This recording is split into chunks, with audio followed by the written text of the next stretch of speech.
ॐ अज्ञानतिमिरान्धस्य ज्ञानाञ्जनशलाकया चक्षुरुन्मीलितं येन तस्मै श्रीगुरवे नमः।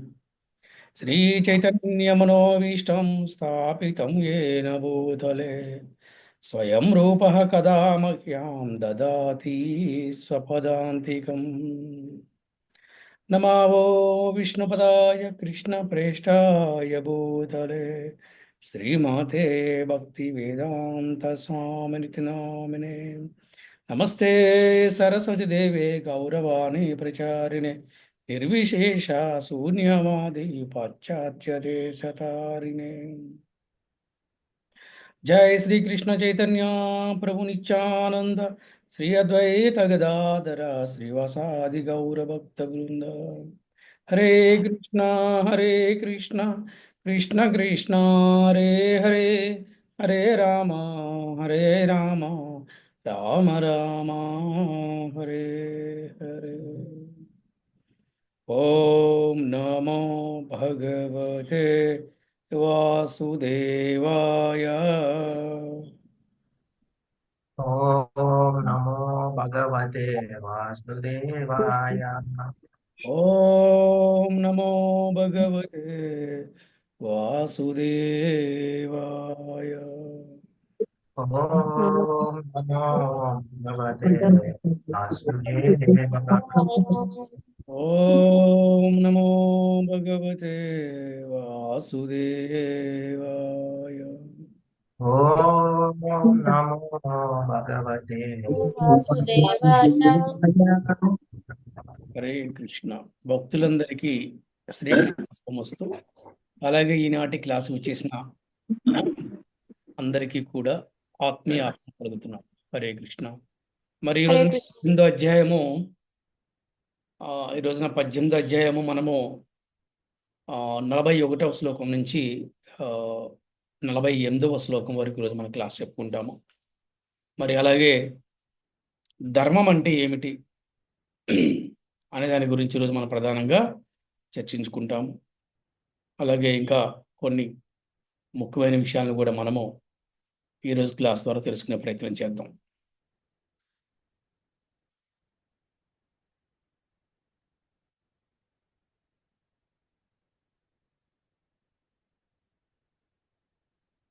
సరే,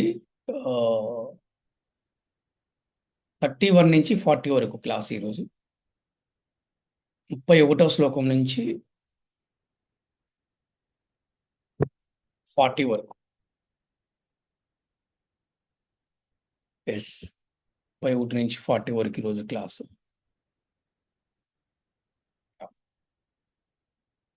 శ్లోకం చదువుతారు ఎవరైనా? హరే కృష్ణ గురు. చదవండి మాతాజీ. యయా ధర్మం అధర్మం చ కార్యం చ కార్యమేవ చ ఆయుధావత్ ప్రజానాతి బుద్ధి సా పార్థరాజసి. హరే కృష్ణ గురు. ఎప్పుడైతే బుద్ధి ఏది ధర్మము ఏది అధర్మము అన్న అయోమయములో ఉంటుందో, ఏది సరి అయిన ప్రవర్తన ఏది తప్పుడు ప్రవర్తన అని తెలుసుకోలేకపోతుందో, అప్పుడు ఆ బుద్ధి రజోగుణములో ఉన్నట్టు అని చెప్తుంది. మనం నిన్న జ్ఞానము, కర్మ, కర్త గురించి మనం నిన్న చెప్పుకున్నాం. అంటే సత్వగుణములో జ్ఞానం ఎలా ఉంటుంది, రజోగుణములో జ్ఞానం ఎలా ఉంటుంది, తమో గుణములో జ్ఞానములు ఎలా ఉంటారు. అలాగే సత్వగుణములు చేసే కర్మలు, రజోగుణములు చేసే కర్మలు, అలాగే తమో గుణములు చేసే కర్మలు, అలాగే సత్వగుణ కర్త, రజోగుణ కర్త, తమోగుణ కర్తల గురించి నేను మనం చెప్పుకున్నాం. కానీ ఈరోజు బుద్ధి గురించి చెప్తున్నాడు శ్రీకృష్ణ భగవానుడు. బుద్ధి గురించి చెప్తున్నాడు. అంటే నిన్న శ్లోకాల్లో శ్రీకృష్ణ భగవానుడు ఏం చెప్పాడంటే, జ్ఞానము, కర్మ, కర్త. ఈరోజు బుద్ధి గురించి చాలా చక్కగా వివరిస్తున్నారు అన్నమాట.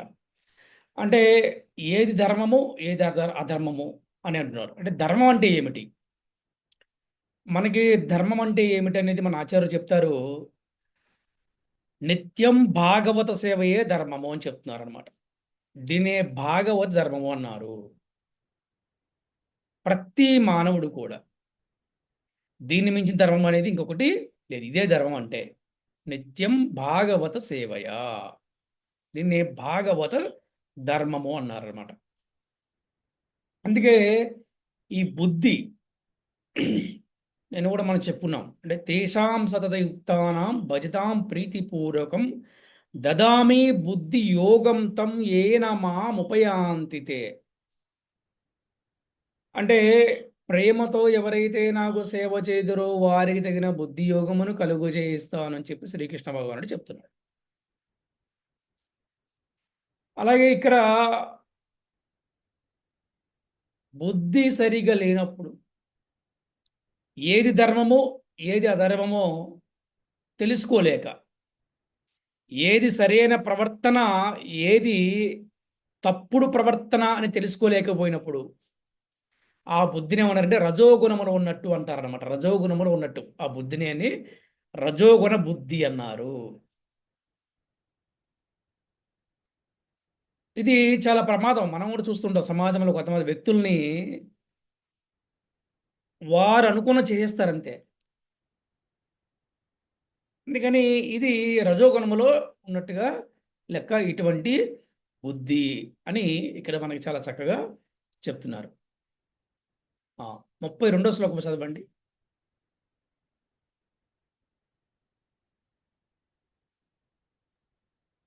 హరే కృష్ణ ప్రభుజీ. హరే కృష్ణ. అధర్మం ధర్మమితీయ మన్యతే తమసావృత సర్వార్థాన్ విపరీతాన్ చ బుద్ధిః స పార్థ తామసి. ఓ పార్థ, చీకటిలో ఆవృత్తమై ఉండి అధర్మమనే ధర్మము అనుకుంటూ అసత్యమును సత్యమును భావిస్తూ ఉండే బుద్ధి తమోగణ బుద్ధి. అధర్మాన్ని ధర్మం అనుకుంటారు, అసత్యాన్ని సత్యం అనుకుంటారు. దీని ఏమన్నారు? తమోగుణ బుద్ధి అన్నమాట. అంటే వీరు మందబుద్ధులు, బద్ధకస్తులు. వీరికి బుద్ధి సరిగా పనిచేయదు. ఎప్పుడు పడితే అప్పుడు తింటూ ఉంటారు, ఎప్పుడు పడితే అప్పుడు పడుకుంటూ ఉంటారు. నిద్ర లేచిన తర్వాత ఆలోచిస్తారు ఏం చేయాలనేది. కానీ వివేకవంతుడు, మంచి సత్వగుణం ఉన్నవాడు ముందు రోజే ప్లాన్ చేసుకుంటారు రేపొద్దున ఏం చేయాలనేది. ఇటువంటి వారిని తమోగణ బుద్ధి అన్నారన్నమాట. ఇటువంటి ఆలోచన ఉండేవారిని. నేను సత్యము, నేను ధర్మంతోనే ఉన్నాను అని ఎవరి మాట కూడా వినకుండా ఉంటారన్నమాట. వీరిని తమోగుణ బుద్ధి కింద పరిగణిస్తారు. 33వ శ్లోకం వివరించదవండి. హరే కృష్ణ గురూజీ. పద్మావతి గురూజీ. హరే కృష్ణ. ధృత్యా యాయా ధారయతే మనః ప్రాణేంద్రియ క్రియా యోగేన వ్యభిచారిణ్యా ధృతి సా పార్థ సాత్వికి. హరే కృష్ణ గురూజీ. యోగము ద్వారా పెంపొందించుకున్నటువంటి దృఢ చిత్త సంకల్పము మరియు మనస్సు, ప్రాణవాయువులు, ఇంద్రియముల యొక్క కార్యకలాపములకు ఆధారం ఉన్న సంకల్పాన్ని సత్వగుణ దృఢ మనస్కత అంటారు. అంటే ఈ యొక్క బుద్ధి సత్వగుణంతో వస్తుంది అనమాట. యోగం ద్వారా, అలాగే దృఢ సంకల్పము, అలాగే మనస్సు, ప్రాణవాయువులు, ఈ యొక్క ఇంద్రియాలని కార్యక్రమాలకి ఏదైతే ఆధారంగా ఒక సంకల్పం ఉంటుందో దాన్ని సత్వగుణ బుద్ధి అంటారు. అంటే జనరల్గా ఇవి ఎవరంటే ఋషులు, బ్రాహ్మణులు, సాధువులు ఇలాగా ఉంటూ ఉంటారు. దృఢ ఇది సత్వగుణములో ఉండే బుద్ధి అని చెప్పి చెప్తున్నారు. హరే కృష్ణ. 34వ శ్లోకం చదవనా ప్రభు? చదవండి ప్రభు. యయాతు ధర్మ కామార్థాన్ దృత్యా ధారయతే అర్జున ప్రసంగేన ఫలాకాంక్షి ధృతి सा पार्थ राजस। हरे कृष्ण प्रभु। రాజసి రాజసి. ఫలాపేక్షచే ప్రేరితమై ధర్మము, కామము మరియు అర్థము పట్ల ఆసక్తితో ఉండే స్థిరచిత్తము రాజసిక ధృతి అని చెప్పబడింది. ఈ రజోగుణంలో ఉన్నది ఎలా ఉంటారంటే ఎప్పుడు కూడా ధర్మార్థ కామ, మోక్షం గురించి మళ్ళీ అలాగే ఆలోచన ఉండదు. కేవలం ధర్మ అర్థ కామము. ధర్మము చేయవలసినటువంటి విధులు, కామము కోరికలు సుఖాలు, ఇవన్నీ, అర్థం అంటే సంపద, వీటి పట్లే వాటికి ఆసక్తి ఉంటుంది. అటువంటి వారు కూడా ఏమన్నారంటే రజోగుణం కింద వస్తారు అని కూడా చెప్పబడింది. 35వ శ్లోకం.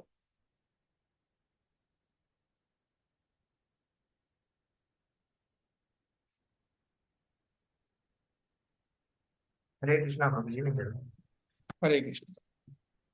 यया स्वप्नं भयं शोकं विषादं मदं एव च नव न विमुच्यते दुर्मेधा धृतिः स पार्थ तामसी। हरे कृष्ण। యా సో ఇక్కడ పగటి కలలకంటూ భయపడుతూ శోకిస్తూ నిరాశకు లోనవుతూ మరియు దురహంకారంతో ఉండే అల్పబుద్ధి సంకల్పం ఏమన్నారంటే తమోగుణ ధృతి అన్నారు. ఇక్కడ ధృతి అంటే ఏంటంటే నిశ్చయము అని అన్నారు. నిశ్చయము అని చెప్పన్నారు. అంటే ఇప్పుడు ఇంతకుముందు బుద్ధి గురించి చెప్పారు, ఇప్పుడు ధృతి గురించి చెప్తున్నారు. ధృతి అంటే నిశ్చయము. వీళ్ళది ఒకటి చెప్పండి, నిర్ణయం అని కూడా చెప్పొచ్చు అనమాట. అంటే డెసిషన్ మేకింగ్. ఇక్కడ అది రాజసిక, ఏది వాళ్ళు ధర్మము, కామము, అర్థము మీద వారికి ఆసక్తి ఉంటుంది. వాళ్ళకి రాజసిక ధృతి అన్నారు. అంటే రాజసిక నిశ్చయము అయితే నిర్ణయం అనమాట. అలాగే ఇక్కడ కూడా ఏం చెప్తున్నారంటే పగటి కలలకంటూ మరి భయపడుతూ, అలాగే శోకిస్తుంటే ఎప్పుడు ఏడుస్తూ, నిరాశకు లోనవుతూ, దురహంకారంతో ఉండి అల్పబుద్ధి ఎవరైతే సంకల్పం చేసుకుంటారో వాళ్ళు తమోగుణ ధృతి అంటారని చెప్పి చెప్తున్నారు. అంటే ఇంతకుముందు బుద్ధి గురించి చెప్పారు, ఇప్పుడు ధృతి గురించి చెప్తున్నారు, అంటే నిర్ణయం గురించి చెప్తున్నారు అనమాట. 36వ శ్లోకం చదవచ్చు. హరే కృష్ణ గురూజీ. పద్మావతి గురూజీ. హరే కృష్ణ. సుఖం త్విదానీం త్రివిధం శృణు మే భరతర్షభ అభ్యాసాద్రమతే యత్ర దుఃఖాంతం చ నిగచ్చతి. హరే కృష్ణ గురూజీ. ఓ అర్జున, ఇక ఇప్పుడు నా ఉండి వినుము. ఏంటంటే దేహము ఎందున్న జీవాత్మ రమించే 3 విధముల సుఖముల గురించి మరియు సర్వదుఖముల గురించి విముక్తి దశ చేరడం గురించి నేను చెప్తానంటాడు. అంటే మనం చూడండి, జ్ఞానము గురించి, కర్మ గురించి, కర్త గురించి తెలుసుకున్నాము. అలాగే వాళ్ళ బుద్ధి గురించి, అలాగే ధృతి గురించి తెలుసుకున్నాము. ఇప్పుడు ఏం చెప్తున్నారంటే శ్రీకృష్ణ భగవానుడు ఇక్కడ దేని గురించి చెప్తున్నాడంటే ఇక్కడ సుఖముల గురించి చెప్తున్నాడు. ఇక్కడ అంటే 3 రకాల సుఖాలు ఎన్ని రకాలంటే 3 రకాల సుఖాల గురించి ఇక్కడ మళ్ళీ చెప్తున్నారు. ఒకసారి మనం రిపీట్ చేస్తున్నాం. మీకు జ్ఞానం గురించి చెప్పారు, కర్మ గురించి చెప్పారు, కర్త గురించి చెప్పారు నిన్న క్లాస్లో. ఇవాళ క్లాస్లో బుద్ధి గురించి శ్రీకృష్ణ భగవానుడు చెప్పే శ్లోకాల్లో మనం చెప్పుకున్నాము. తర్వాత ధృతి అంటే నిశ్చయం అంటే నిర్ణయం అని మనం చెప్పుకున్నాము. ఇప్పుడు ఏం చెప్తున్నారు? సుఖం గురించి చెప్తున్నారు అనమాట. 37 శ్లోకం చదవండి.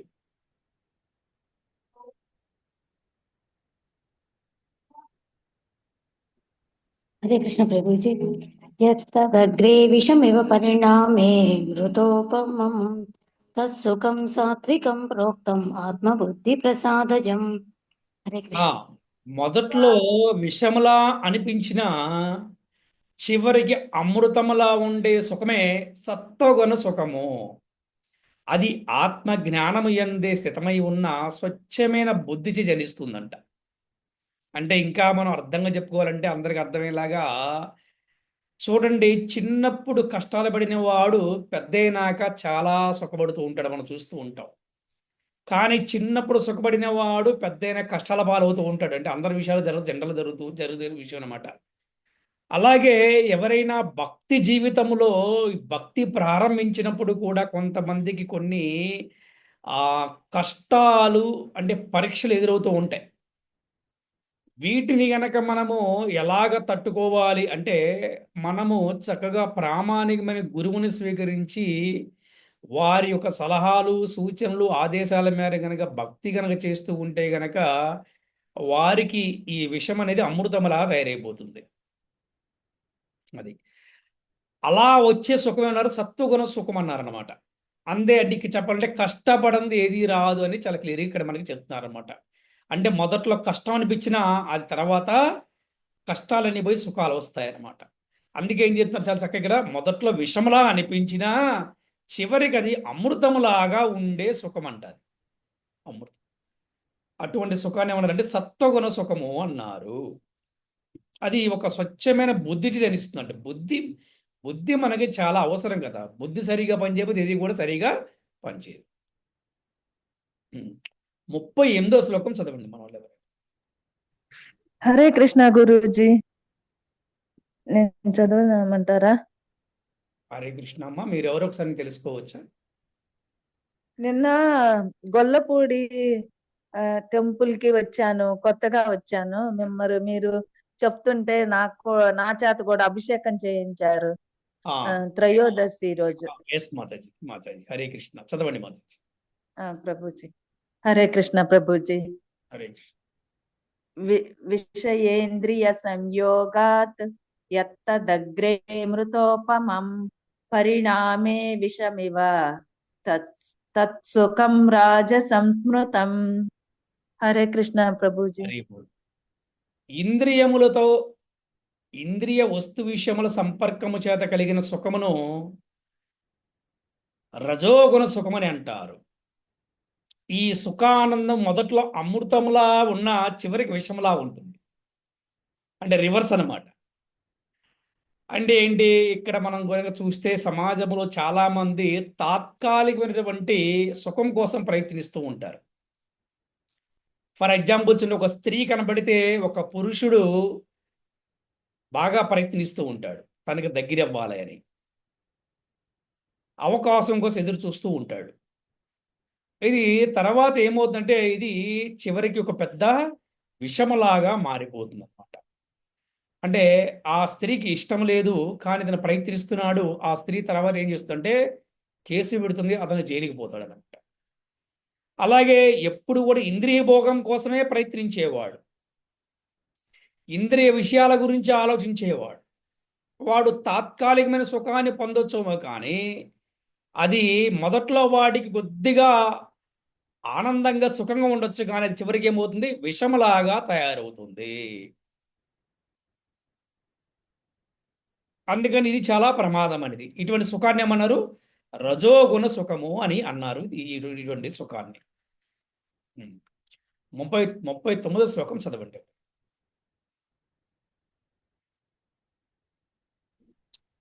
హరే కృష్ణ గురుజీ. హరే కృష్ణ.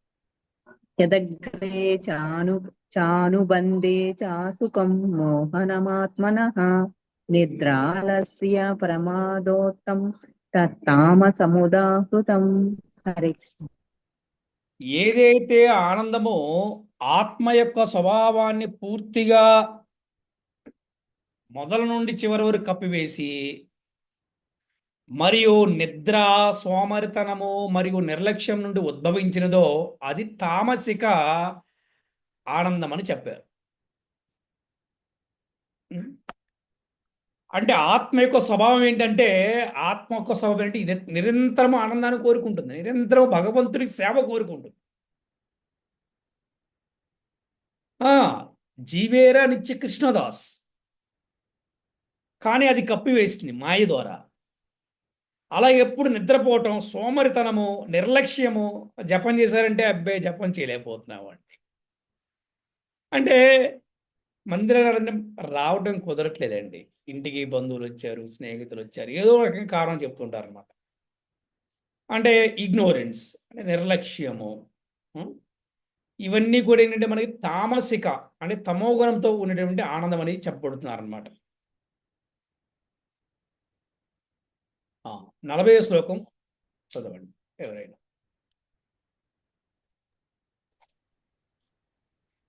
हरे कृष्णा प्रभु जी मैं चलूँ। హరే కృష్ణ. न तत् अस्ति पृथिव्यां वा दिवि देवेषु वा पुनः सत्त्वं प्रकृतिजैर्मुक्तं यत् एभिः सात्त्रिभिर्गुणैः। हरे कृष्ण। ఈ భౌతిక జగత్తు యందు భూమిపైన గాని లేదా ఊర్ధ్వ స్వర్గాది లోకాలలో కానీ ఏ ఒక్క ప్రాణి కూడా ఈ ప్రకృతి త్రిగుణముల ప్రభావానికి అతీతము కాదు. అంటే సర్వజీవులు కూడా ఈ త్రిగుణాలకు లోబడే వారు కర్మలు చేస్తూ ఉంటారని కన్క్లూజన్ ఈ శ్లోకంలో. ఏంటి త్రిగుణాలు? ఎవరైనా చెప్పండి, మన క్లాస్లో ఎవరైనా చెప్పగలరా? ఏమిటి ఆ త్రిగుణాలు? సత్వగుణము, రజోగుణం, తమోగుణం. ఎస్ అంతేనా ప్రభుజీ? ఎస్. సో ఈ త్రిగుణాలకు లోబడే వీళ్ళు ఇక్కడ కర్మలు చేస్తూ ఉంటారు. కానీ ఇక్కడ ఒకటి ఉంది. ఎవరైతే గురువుకి శ్రీకృష్ణుడికి సంపూర్ణమైన శరణాగతి పొందుతాడో, నిరంతరము కూడా భాగవత ధర్మాన్ని పాటిస్తాడో, నిత్యం భాగవత సేవయా ఈ కలియుగ ధర్మమైనటువంటి హరినామ జపం చేస్తూ, కృష్ణ ప్రసాదాన్ని స్వీకరిస్తూ, కృష్ణ భక్తిని చేస్తూ, కృష్ణ కథని శ్రవణం చేస్తూ ఉంటాడో, వారికి ఈ త్రిగుణాలకి ప్రభావానికి లోను కారు. వారిని ఏమన్నారు? గుణాతీతులు అన్నారనమాట. అంటే ఈ ప్రకృతి సంబంధించిన వారు కాదు వారు అని చెప్తున్నారు. వారు కృష్ణుడు సంబంధించిన వారు. ఎందుకంటే ఈ ప్రకృతి కూడా కృష్ణుడి కిందనే పనిచేస్తుంటుంది. ఈ ప్రకృతి కూడా కృష్ణుడికి సర్వెంట్. అందుకని ఈ ప్రకృతికి సంబంధించిన వారు కాదు ఈ ఒక్క కృష్ణ భక్తులు. వీరు కృష్ణుడు సంబంధించిన వారు కాబట్టి వీరిని ఏమన్నారు? గుణాతీతులు అన్నారు. అలాగే భగవంతుడు కూడా గుణాతీతుడు అని చెప్తారనమాట. రాముడు కానీ కృష్ణుడు కానీ గుణాతీతులు అంటారు వాళ్ళు. అందుకే ఏం చెప్తారంటే భగవంతుని కర్మలు దివ్యమైనవి, మానవుని కర్మలు భౌతికమైనవి చెప్తారు. భౌతికమైన వ్యక్తులకి గుణాలు ఉంటాయి. భౌతికమైన వ్యక్తులకి త్రిగుణాలు, సత్వగుణము, రజోగుణము, తమోగుణము. కానీ ఆధ్యాత్మికమైనటువంటి వ్యక్తులకి ఈ గుణాల యొక్క ప్రభావము ఉండదు. ఎందుకంటే వీరు గుణాతీతులు కాబట్టి. అలాగే భగవంతుడు కూడా గుణాతీతుడు. భగవంతుడు గుణాతీతుడు కాబట్టి భక్తులు కూడా గుణాతీతులు. అంటే తండ్రి యొక్క గుణాలు, తండ్రి యొక్క లక్షణాలు, తండ్రి యొక్క ప్రవర్తన వారి పిల్లలకు కూడా వస్తాయి కాబట్టి. అంటే మనము ఎంతో చాలా చక్కగా నిన్న ఇవాళ మనం చర్చించుకున్నాము. ఆ జ్ఞానము, కర్మ, కర్త ఎలా ఉంటాయి. అలాగే ఇవాళ మనం చెప్పిన బుద్ధి, అలాగే సుఖము, అలాగే ఆనందము, వీటి గురించి మనం చర్చించుకున్నాం. ఫైనల్గా శ్రీకృష్ణ భగవానుడు ఇవాళ ఏమి ఇస్తున్నాడు ఈ కన్క్లూజన్ అంటే, ఈ భౌతిక జగత్తు ఎందు, భౌతిక జగత్తు అంటే కేవలం భూలోకమే కాదు. అందరు భూలోకం అనుకుంటారు. స్వర్గం కూడా భౌతికమైన జగత్తే, అది కూడా భౌతికమైందే. అదేమీ ఆధ్యాత్మిక లోకమే కాదు.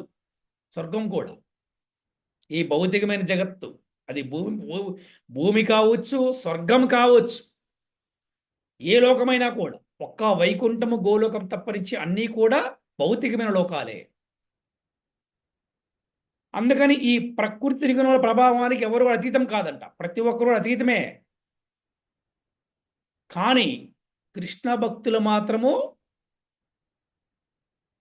అతీతులు, అంటే గుణాతీతులు. అంటే గుణాలకి వారు హయ్యర్ అనమాట, హయ్యర్ స్టేజ్ అనమాట. అందుకని భక్తులు గుణాతీతులు, భగవంతుడు గుణాతీతుడు. హరే కృష్ణ కృష్ణ కృష్ణ హరే హరే, హరే రామ రామ రామ హరే హరే. శ్రీల ప్రభుపాదికి జయ, శ్రీల గురుదేవ్కి జయ. వాంఛాకల్పతరుభ్యశ్చ కృపా సింధుభ్యేవ చ పతితానాం పావనేభ్యో వైష్ణవేభ్యో నమో నమః. అనంత కోటి వైష్ణవ భక్త బృందకి జై. హరే కృష్ణ.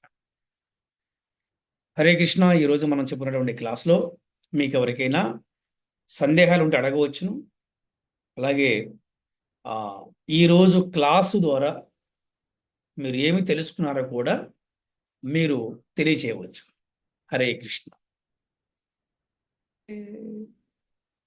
తేషాం సతతయుక్తానాం భజతాం ప్రీతిపూర్వకం దదామి బుద్ధియోగం తం ఏన మాముపయాంతి తే.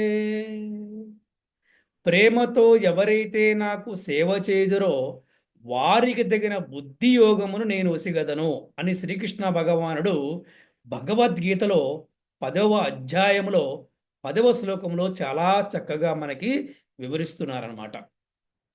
అందుకని మన దైనందిన జీవితంలో, మన జీవన విధానంలో మొట్టమొదట ప్రధానంగా మన భగవంతుడికి సేవ చేయాలి.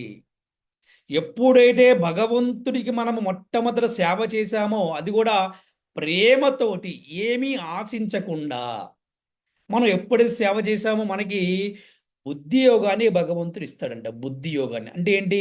వాట్టుడు వాట్ నాటుడు. ఇవాళ మనం చెప్పుకున్నాం శ్లోకాల్లో, ఏది ధర్మమో ఏది అధర్మమో, ఏది సత్యమో ఏది అసత్యమో తెలుసుకోలేని వాడెవరు? తమోగుణంలో ఉన్నట్టు లెక్క అంట వాడు. అదే తెలుసుకున్నవాడు సత్వగుణంలో ఉన్నట్టు లెక్క. ఇంకా చెప్పాలంటే శుద్ధ సత్వగుణంలో ఉన్నట్టు లెక్క అనమాట. మనం చేయవలసినటువంటి నియమాలు పాటించకుండా భగవంతుడు ఏ విధంగా జీవించమన్నాడో మనకి భగవద్గీతలో చక్కగా వివరించాడో ఆ విధంగా మనందరూ జీవించే ప్రయత్నం చేయాలి. ఎప్పుడైతే మనం జీవించే ప్రయత్నం చేశారో గ్రాడ్యువల్గా మన బుద్ధి బాగా పనిచేస్తుంది, మనము చక్కగా మంచిగా జీవిస్తాం. అప్పుడు అందరూ కూడా ఒక మంచి సత్వగుణము అలాగే శుద్ధ సత్వగుణ స్థాయికి తప్పకుండా రాగలుగుతాం. అలా కాకుండా కేవలము మనము ముందు భగవంతుడి సేవ చేయకుండా నా ఇల్లు, నా కుటుంబ సభ్యులు, నా బంధువులు, నా మిత్రులు, నా పార్టీలు, నా పొట్ట, నేను అనుకున్న వాడికి బుద్ధి ఎలా పనిచేస్తే చెప్పండి? పనిచేయదు కదా. తప్పకుండా వాడికి రజోగుణము తమోగుణముతోనే వాడు జీవిస్తూ ఉంటాడు. అటువంటి వాడికి భగవంతుడి గురించి జ్ఞానం ఉండదు. భగవద్గీత అంటే వాడికి బోరు కొట్టేస్తుంది, భక్తి అంటే బోరు కొట్టేస్తుంది. ఏదో కావాలంటే సీజనల్ భక్తి, అప్పుడప్పుడు గుడికి వెళ్ళి వస్తాడు అంతే. అందుకని ప్రతి ఒక్కరూ కూడా మరి మంచి గుణాలు ఉండాలి, మరి మంచి లక్షణాలు ఉండాలి. బుద్ధి బాగా పనిచేయాలంటే నిత్యం భాగవత సేవయా అని చెప్తుంది ధర్మం. ధర్మం అంటే ఇదే. దీన్ని భాగవత ధర్మం అన్నారు. ఏంటి నిత్యం భాగవత సేవ అంటే? ఒకటి భాగవతం చదువుకుంటాం గ్రంథము, ఇంకోటి భాగవతులకు సేవ చేయటం, భగవంతుని సేవ చేయటం. ఎలాగా అంటారా? ప్రతి ఒక్కరింట్లో చిన్న చిన్న మందిరం ఉంటుంది కదా, జనరల్గా ఏదో దేవుడి ఫోటో అనేది ఉంటుంది కదా. కృష్ణుడిదో, వెంకటేశ్వర స్వామిదో, రాముడిదో ఫోటో ఉంటుంది కాబట్టి నిద్ర లెగటం, చక్కగా స్నానం చేయటం, స్నానమాచరించడం, తిలకధారణ చేయటం, చక్కగా స్వామివారి దగ్గరికి చక్కగా ప్రణామం చేయటం, స్వామివారికి దీపము ధూపము నైవేద్యం పెడతాం చక్కగా. మరి ఈ కలియుగధరమైన హరినామ జపాన్ని 1 మాలో 2 మాలో జపం చేసుకుంటాం. ఇలా చేసుకుంటాం వల్ల చక్కగా బుద్ధి పనిచేస్తుంది. తప్పకుండా ఇలాగానే చేస్తే ప్రతి ఒక్కరు కూడా బుద్ధి బాగా పనిచేస్తుంది. ప్రతి ఒక్కరు కూడా మంచి శుద్ధ సత్వగుణ స్థాయికి వస్తారు. ఇది తప్పకుండా జరుగుతుంది. ఇది మనము సేవ చేయకుండా ఇవన్నీ పక్కన పెట్టేసి కేవలము ప్రసంగాల ద్వారా, చర్చల ద్వారా, తర్కాల ద్వారా, డిబేట్ల ద్వారా సాధించేది ఏమీ కూడా లేదనమాట. మనకి ఏదైతే మూలం ఉందో, ఏదైతే పునాది ఉందో, ఏవైతే బేసిక్ ఫండమెంటల్స్ ఉన్నాయో మనం వాటిని పట్టుకోవాలి. అప్పుడు తప్పకుండా జరుగుతుంది. హరే కృష్ణ. హరే కృష్ణ. హరే కృష్ణ ప్రభుజీ. మీకు అర్థమైందా? అర్థమైంది ప్రభుజీ. హరే కృష్ణ. Thank you. శ్లోకాలు చర్చించుకున్నాం ప్రభుజీ. ముందుగా మనము స్థితి గురించి మొదటిగా శ్లోకాలు చెప్పారు.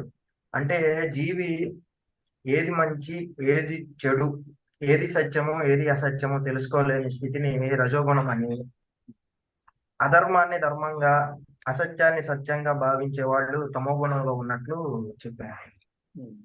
తర్వాత మెయిన్ ఇంపార్టెంట్, జీవాత్మ ఈ భౌతిక జగత్తులో ఉన్నత లోకం నుండి అత్యంత హీనమైన లోకము నరకలోకం దాకా ప్రతి జీవాత్మ ప్రతి జీవి 3 రకాల సుఖాలని అనుభవిస్తూ ఉంటుందని భగవంతుడు చెప్పారు. అది ఏవి 3 సుఖాలంటే సత్వగుణంలో ఉన్నవారు మొదట్లో విషంలాగా ఉన్న చివరికి అమృతంలా ఉండే సుఖాన్ని అనుభవిస్తూ ఉంటారు. ఇది కేవలం స్వచ్ఛమైన బుద్ధి బుద్ధి ద్వారా మాత్రమే వస్తుందనేది చెప్పారు.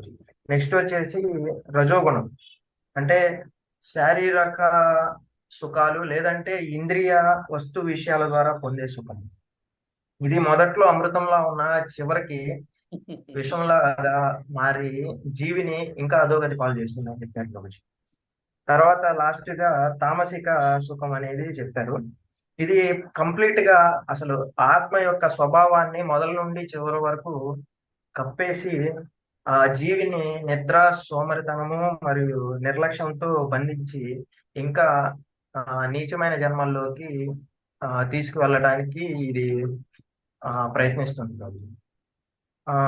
కానీ చివరిలో ముఖ్యంగా చెప్పారు, ఏ జీవి అయితే గురువుకి కృష్ణుడికి శరణాగతి పొందుతాడో అతను ఈ త్రిగుణాల నుండి త్వరగానే అతి శీఘ్రంగా బయటపడి శుద్ధ సత్వగుణానికి చేరుతాడు. అక్కడ అతను త్రిగుణాల ద్వారా బాధపడకుండా భగవంతుడిని చేరుకునే మార్గాన్ని పొందుతాడని చెప్పారు. ప్రభుజీ ఇంకా నాకు అర్థమైంది ఏంటంటే ప్రభుజీ, ధర్మం అంటే అసలు మన స్థితిని మనం అర్థం చేసుకోవటం ధర్మం అనేది నాకు తెలిసింది ప్రభుజీ. అంటే భగవంతుడే సర్వం, అతని కోసము మనము జీవితాన్ని కేటాయించటము అనేది నిజమైన ధర్మం. ఇంకా దానికి అన్యంగా ఉన్నాయి అన్ని నాకు తెలిసినంత వరకు అధర్మమే అని చెప్తాను ప్రభు. ఎందుకంటే ఇప్పుడు సమాజంలో చూసుకుంటే ధర్మార్థ కామ మోక్షాల గురించే మాట్లాడుతున్నారు, కానీ భగవంతుడు చెప్పిన నిజమైన ధర్మం గురించి ఎవరు మాట్లాడట్లేదు. భగవంతుడు సాక్షాత్తుగా చెప్పాడు, ధర్మం సాక్షాత్ భగవత్ ప్రణీతం అని. అంటే భగవంతుడి నోటి నుండి వచ్చినదే ఆదేశం, అది ధర్మం. అది సజెషన్ కాదు, అది రికమెండేషన్. అది ఆయన చెప్పిన ధర్మము సర్వధర్మాన్ని పరిత్యజ్య అని చెప్పారు. అన్ని ధర్మాలని వదిలేసి నన్ను శరణాగతి పొందటమే అత్యున్నతమైన ధర్మం అని అతను చెప్తే సమాజంలో ధర్మార్థ కామమోక్షాల గురించి మాట్లాడుకుంటున్నాం. దానికి క్వైట్ ఆపోజిట్. అందుకే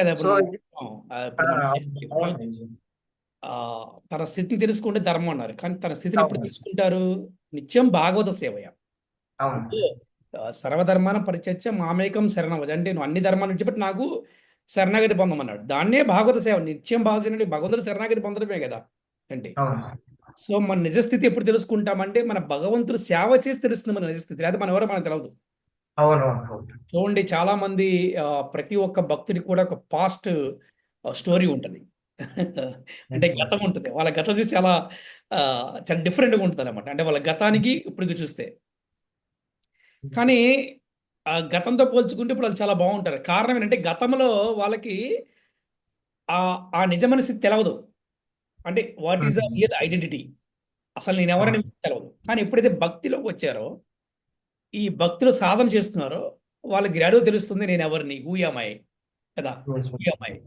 so what is my real identity? Yes, I am the servant of God, I am the servant of Lord Sri Krishna. This is my real identity. So what is అంటే ఎస్ భాగవత సేవయ. అందుకే ధర్మం అంటే ఒక్క మాట చెప్పారు మన ఆచార్యులు, భాగవత ధర్మము అన్నారు. అంతే అంతే, ఒకటే చెప్పారు, ధర్మం అంటే భాగవత్ ధర్మము. ఇంకంతే, ఇంకేం అంటే భాగవత ధర్మం అంటే భగవంతుడు సేవ చేయడమే ధర్మం, అంతే. అది ఇందాక శ్లోకంలో చెప్పినట్టు ప్రభుజీ, ఏదైతే మంచి గుణం ఉందో అది మొదట్లో విషంలాగా అనిపించవచ్చు, తర్వాత అమృతంలాగా మారుతుందని. ఏదైనా భక్తి మార్గంలో మొదట్లో వచ్చిన వారు ఆ తపస్సు కానీ జపం కానీ కూర్చున్నప్పుడు మనం క్లియర్ గా చూడొచ్చు ప్రభుజీ. అది ఏదైనా ఒక మురికి గ్లాసును కడగాలంటే నీళ్లు పోసినప్పుడు మురికి నీళ్ళే వస్తాయి. సో 100% ఈ శ్లోకానికి అది రియల్ లైఫ్ లో మ్యాచ్ అవుతుంది. సో ఇది నేను అర్థం చేసుకున్నాను ప్రభుజీ. హరే కృష్ణ. వండర్ఫుల్, బాగా చెప్పారు. హరే కృష్ణ. అంటే ఏమిటి ధర్మం? అంటే నిత్యం భాగవత సేవ. ఏ ధర్మం? దీనిని భాగవత ధర్మం అని కూడా అంటారు. బుద్ధి సరిగా లేనప్పుడు ఏది ధర్మము ఏది అధర్మము అని తెలుసుకోలేరు. దానిని రజోగుణ ప్రవృత్తి అని కూడా అంటారు. అధర్మాన్ని ధర్మము అని అంటారు వాళ్ళు, అసత్యాన్ని సత్యము అంటారు. ఇలాంటి వారికి బుద్ధి సరిగా పనిచేయదు. ఇలా ఆలోచిస్తుండే వాళ్ళని తమోగుణ బుద్ధిగా పరిగణిస్తారు. అలాగే దృఢ సంకల్పము, ఇంద్రియముల యొక్క కార్యకలాపాల ఆధారంగా ఉన్న సంకల్పాన్ని సత్వగుణ బుద్ధిగా పరిగణిస్తారు. ఎగ్జాంపుల్ ఋషులు పగటి కలలకంటూ భయపడుతూ శోకిస్తూ నిరాశకు లోనవుతూ ఇలాంటి వారు అల్పబుద్ధిగా ఉంటారు. ఆ గుణాన్ని ఏమంటామంటే తమో గుణ బుద్ధిగా పరిగణిస్తాము. మొదట్లో విషయంలో అనిపించిన చివరికి అమృతంలా ఉండే సుఖమే సత్వగుణ సుఖము. అది ఆత్మజ్ఞానం యొక్క స్థితి అయి ఉన్న స్వచ్ఛమైన బుద్ధిని జనిస్తుంది. ఇంద్రియ వస్తు విషయంలో సంపర్కం చేత కలిగిన సుఖము దానిని రజోగుణ సుఖము మరియు రాజసిక సుఖం అని కూడా అంటారు. ఈ సుఖం మొదట్లో అమృతంలా ఉన్న చివరికి విషంలా ఉంటుంది. భగవంతుడు గుణాతీతుడు, కృష్ణ భక్తులు మాత్రమే గుణాతీతులు. మొట్టమొదట ఏమీ ఆశించకుండా మొట్టమొదట భగవంతుని సేవ చేయాలి, నిత్యం భగవంతుని సేవ చేయాలి. అలా తెలుసుకున్న వాళ్ళు సత్వగుణం కలవారు, తెలుసుకోని వాడు తమో గుణం కలవారు. మనకి ఏదైతే పునాది ఉన్నదో దానిని పట్టుకోవాలి. ధర్మం అంటే భాగవత ధర్మం. భాగవత ధర్మం అంటే నిత్యం భాగవతం చదవటం, భాగవతులకు సేవ చేయటం. ఇది ప్రభుజీ నేను తెలుసుకున్నది ఈ రోజు క్లాసులో. హరే కృష్ణ ప్రభుజీ. మీరు చాలా కాన్ఫిడెంట్ గా చాలా ఎఫెక్టివ్ గా మాట్లాడారు ఇవాళ. చాలా చక్కగా చెప్పారు. హరే కృష్ణ, చాలా చక్కగా చెప్పారు. హరే కృష్ణ. 23లో నేనేం ధర్మం అంటే ఏమిటి అనే దాని గురించి తెలుసుకున్నాను గురూజీ. మెయిన్ నిత్యం భాగవత సేవయ, ఇదే ధర్మం, ఇదే భాగవత ధర్మం అని తెలుసుకున్నాను. అండ్ బుద్ధి ఎలా ఉంటుంది అనే విషయాల గురించి తెలుసుకున్నాను గురూజీ. ఫస్ట్ దోష కార్యాలు చేస్తూ ఏం చేయాలి ఏం చేయకూడదు తెలియకుండా ఉండేవారిది రజోగుణ బుద్ధి ఉంటుంది అని తెలుసుకున్నాను. ధర్మంని అధర్మంగా, అధర్మాన్ని ధర్మంగా భావించేవారు, ఎప్పుడు తప్పుడు డెసిషన్స్ తీసుకునే వారిది అండ్ అలాగే ఎప్పుడు ఈ దేహాన్ని ఎలా సుఖపెట్టాలి అని ఆహారం, నిద్ర, భయము, బద్ధ జీవితాన్ని లీడ్ చేసే వాళ్ళది తమోగుణ బుద్ధి ఉన్నట్లు తెలుసుకున్నాను గురూజీ. అండ్ మనస్సును, మన ప్రాణాన్ని, ఇంద్రియాలని ఎప్పుడు పరమాత్మకి శ్రీకృష్ణ భగవాన్ని అందే కేంద్రీకరించి ఎప్పుడు కృష్ణ చైతన్యంలో ఉంటూ స్థిరమైన బుద్ధిని కలిగి ఉండేవారిని సత్వగుణానికి చెందిన వారుగా తెలుసుకున్నాను గురూజీ. అండ్ ఈ సత్వగుణంలో ఉంటే వాళ్ళకి ఫస్ట్ సుఖం, సత్వగుణంలో ఉండే సుఖం ఏంటంటే ఫస్ట్ వారికి విషంలా ఉంటుంది, ఆ తర్వాతే అమృతంగా ఉంటుంది గురూజీ. అంటే మనం ఏ మంచి పని చేసినా, ఏ గుణంతో మనం చేసే ఏ పనులైనా ఫస్ట్ కష్టంగా ఉంటూ తర్వాత సుఖంగా ఉంటుంది. అదే సత్వగుణం అని తెలుసుకున్నాను గురూజీ. అండ్ ఇక్కడ ఒక మనిషికి ఏం చేయాలి ఏం చేయకూడదు, దేనికి భయపడాలి దేనికి భయపడకూడదు, అసలు ఏది బంధం ఏది మోక్షం, బంధాల్లోంచి చిక్కుకోకుండా ఎలా ఉండాలి, వీటన్నిటి విషయాలు తెలుసుకుంటాడో, కర్మ అంటే ఏమిటి, వాటి నుంచి వచ్చే ఫలితాల మీద ఆసక్తి లేకుండా ఎలా ఉండాలి అని తెలుసుకునేవారు కృష్ణ భక్తి భావంలో ఉంటూ ఎల్లప్పుడూ సంతోషంగా ఉంటారు గురూజీ. ఇదే సత్వ సుఖం అని తెలుసుకున్నాను. అండ్ ఫైనల్ గా ఈ భౌతిక జగత్తులో అంటే ఆధ్యాత్మికం కానిది ఏదైనా, అది ఏ లోకమైనా అది భౌతిక లోకంగానే పరిగణిస్తాము. వీటి నుంచి మనం త్రిగుణాతీతంగా మారాలి. ఇలా అవ్వాలి అంటే ఫస్ట్ మన స్థితిని తెలుసుకోవాలి. ఈ స్థితిని తెలుసుకోవడమే ధర్మం. అంటే ఎలా తెలుసుకోవాలి అంటే అది తెలుసుకోవాలి అంటే ఫస్ట్ భగవంతునికి సేవ చేస్తేనే తెలుస్తుంది. మనకి భగవంతునికి సేవ చేసే ఆపర్చునిటీ రావాలి అంటే ఒక ప్రామాణికమైన గురువుకి సరెండర్ అవ్వాలి. సో అప్పుడు మనకి అన్ని తెలుస్తాయి గురూజీ. త్రూ భగవద్గీత, భాగవతం నుంచి తెలుసుకొని వాటిని అర్థం చేసుకొని ఆచరిస్తూ ఉండాలి. అదే ధర్మం అని తెలుసుకున్నాను గురూజీ. హరే కృష్ణ గురూజీ. వెరీ గుడ్ నాన్న, థ్యాంక్ యూ, చాలా బాగా చెప్పారు. హరే కృష్ణ కృష్ణ కృష్ణ హరే హరే, హరే రామ హరే రామ హరే రామ రామ రామ హరే. హరే హరే కృష్ణ కృష్ణ కృష్ణ హరే హరే హరే హరే రామ రామ హరే రామ రామ రామ హరే హరే హరే హరే కృష్ణ కృష్ణ కృష్ణ హరే కృష్ణ హరే హరే హరే రామ హరే హరే రామ రామ హరే రామ హరే రామ హరే. రామ హరే ఇలా ప్రభు హరే కృష్ణ జై హరే కృష్ణ గురూజీ దండవత్ ప్రణామ్ గురూజీ హరే కృష్ణ దండోపాధ్యాయ. హరే కృష్ణ ప్రభుజీ ధన్యవాదాలు. హరే కృష్ణ దండోపాధ్యాయ. హరే కృష్ణ ప్రభుజీ దండవాద ప్రణామములు. హరే కృష్ణ మాతాజీ దండోపాధ్యాయ. హరే కృష్ణ ప్రభుజీ ధన్యవాదాలు. హరే కృష్ణ దండోపాధ్యాయ.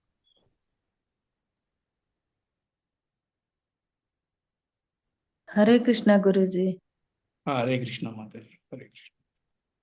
హరే కృష్ణ గురుజీ ధన్యవాద ప్రణామం. హరే కృష్ణ మాతాజీ దండోపాధ్యాయ.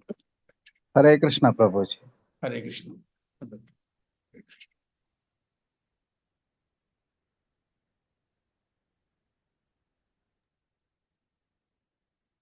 హరే కృష్ణ ప్రభుజీ దండవత్ ప్రణామములు. హరే కృష్ణ ప్రభు దండోత్ ప్రణామం. హరే కృష్ణ.